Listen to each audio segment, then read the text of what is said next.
what Riley Keough said regarding the tragic death of her brother Benjamin. You'd be excused for not noticing that Riley Keough hails from a pretty well-known family based on her last name. The Independent star is Elvis and Priscilla Presley's great-grandchild. Lisa Marie Presley and guitarist Danny Keough are Riley's parents. Since Elvis Presley's untimely death in 1977 at the age of 42, the Presley family has been plagued with bad luck. Benjamin Keough, Riley's sibling and Lisa Marie's son, reportedly committed himself in July 2020. Since she had lost her father when she was 9 and now her son, Lisa Marie was the one who took the news the worst. A spokesman told Today that she is totally heartbroken, inconsolable, and beyond devastated. She cherished that boy. They came to the conclusion that he was her true love. After her kid passed away, Lisa Marie admitted she was never the same and will always be in mourning. Navigating through this hideous grief that absolutely destroyed and shattered my heart and my soul into almost nothing has swallowed me whole, she wrote on Instagram. Riley, who had been extremely close to her brother, was also impacted particularly hard.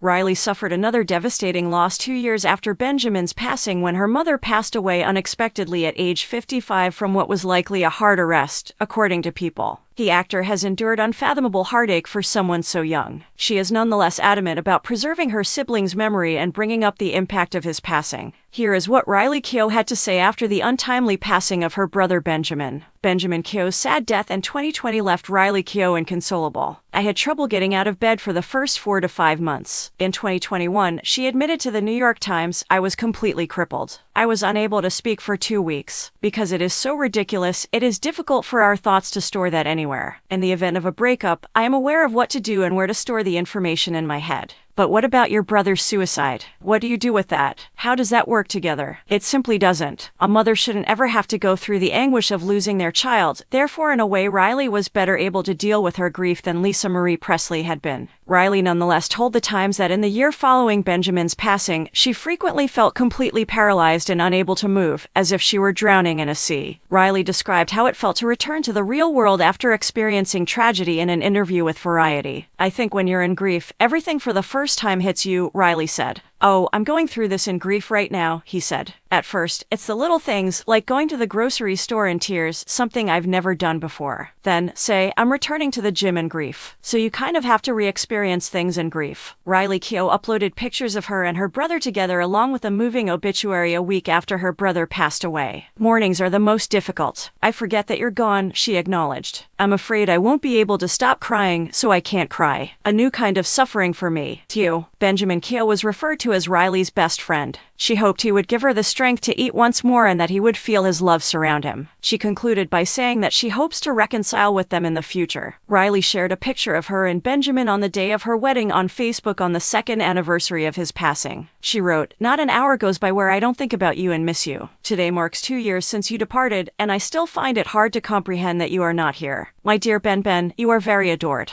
Riley revealed to InStyle that despite still processing her own loss, she has earned her certification as a death doula. A death doula, according to the Cleveland Clinic, offers comfort and counseling to families who are grieving. She concentrates on mindfulness and being grateful for the little things in life in the interim. Riley said that she definitely has hard days and all kinds of pain and suffering and all that. But I believe when you realize that's part of it, and your expectation isn't to just be feeling joy, that's been a real shift for me in finding those moments and things to smile about.